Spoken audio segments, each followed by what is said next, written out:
Halo semuanya, hari ini kita akan belajar cara menggunakan simple past tense. Simple past tense adalah sebuah tenses yang kita bisa temukan dalam bahasa Inggris.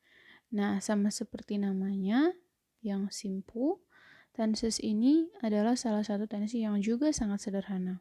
Karena dalam tenses ini kita akan belajar bagaimana mengungkapkan sesuatu yang telah terjadi di masa lampau, past events begitu. Jadi kata kunci dari tenses ini adalah masa lampau atau masa lalu ya. Masa lalu ya. Seperti itu.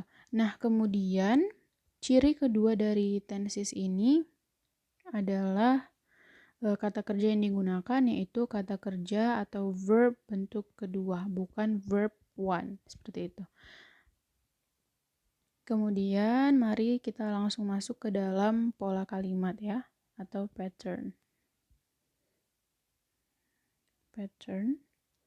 Yang pertama kita awali dengan kalimat positif. Tentu saja diawali dengan subject, kemudian plus verb to.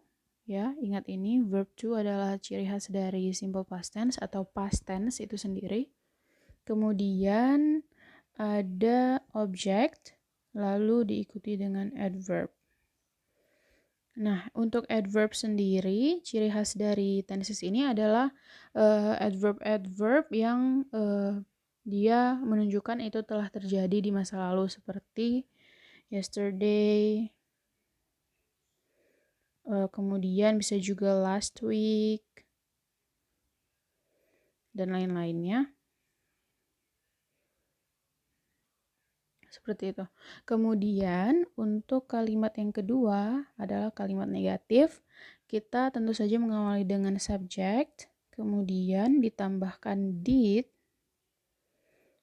lalu ditambahkan not. Karena ini kalimat negatif. Kemudian verbnya tidak lagi verb to, melainkan menjadi verb one. Karena bentuk past atau kata kerja kedua sudah diwakilkan dengan did. Seperti itu. Kemudian setelah verb one kita masuk ke object, lalu diikuti dengan adverb juga. Nah, kemudian untuk kalimat yang ketiga adalah kalimat tanya.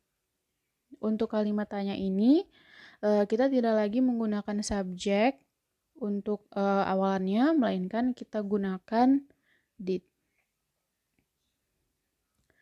Seperti itu. Kemudian did setelah itu dilanjutkan dengan subject, lalu object. Setelah subjek kita akan menambahkan verbnya dulu. Verbnya juga di sini adalah verb one karena sudah diwakilkan dengan did. Kemudian setelah verb tentu saja objek lalu adverb. Oke, kemudian langsung kita ini untuk kalimat tanya juga tentu saja harus diakhiri dengan tanda tanya ya, bukan tanda titik. Lalu kita masuk ke contoh. Oke, contoh yang pertama kalimat positif ya. Kita aplikasikan, coba untuk aplikasikan pola ini di mana subjek, kemudian verb to, lalu objek dan adverb. Subjeknya saya ingin bikin misalnya he lah ya, he. Kemudian verb to-nya wrote. Jadi wrote ini adalah bentuk kedua dari write yang artinya menulis. Kemudian object, saya mau buat an essay aja. Biar nyambung. An essay, kemudian adverbnya yesterday.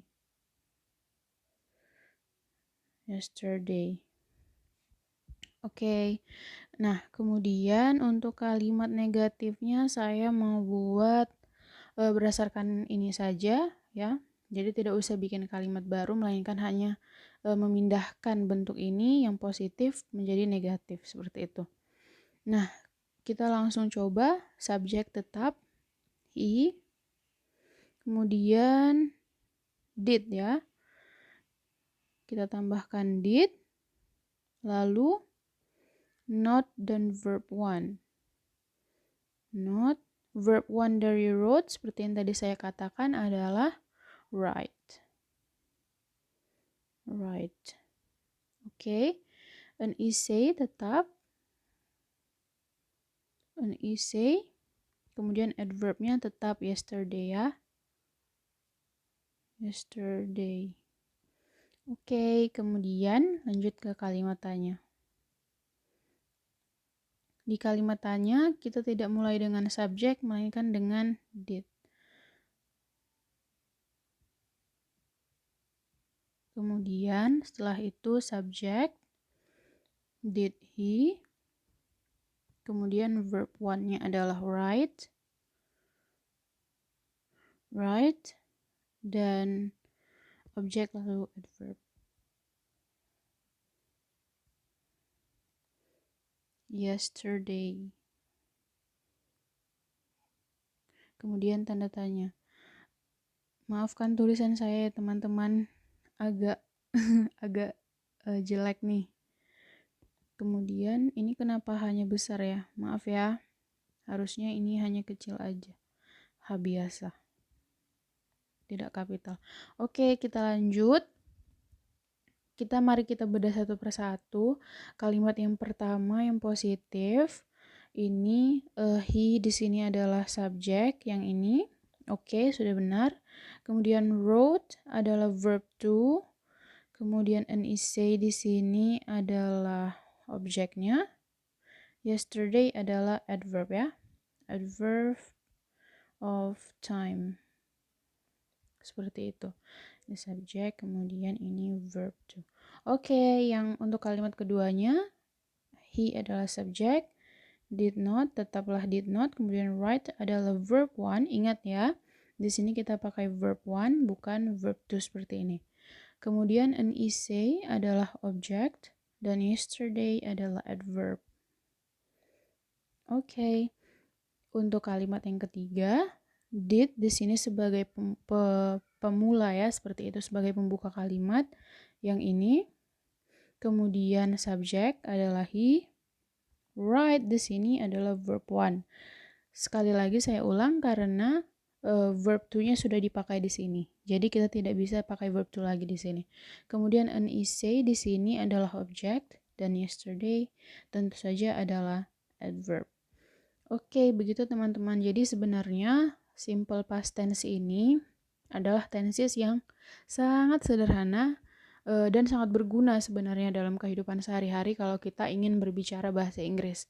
Karena kita akan sering berbicara atau memberikan informasi tentang kejadian di masa lalu, seperti itu. Nah, jadi diingat saja, untuk mempermudah, ingat saja ciri khas ataupun karakteristik khusus dari simple past tense ini adalah masa lampau, kemudian menggunakan verb to, lalu kata adverbnya, adverb of time-nya itu sudah pasti hal-hal yang seperti ini. Kemarin, minggu lalu, bulan lalu, seperti itu. Kemudian pola kalimatnya seperti ini, menggunakan verb to untuk positif, tapi untuk negatif dan interrogatif selalu menggunakan verb 1, tetapi harus ada did sebagai pewakil verb to-nya. Kemudian ini contoh kalimatnya, silahkan dilihat lebih detail lagi. Ini adalah kalimat-kalimat sederhana ya teman-teman. Untuk di soal-soal yang lebih rumit, kita akan ketemu kalimat-kalimat yang lebih rumit pula. Oke, seperti ini.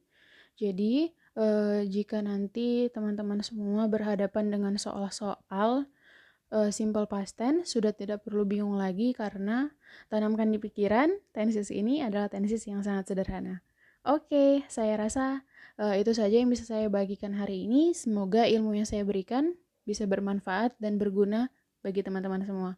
Terima kasih telah menonton.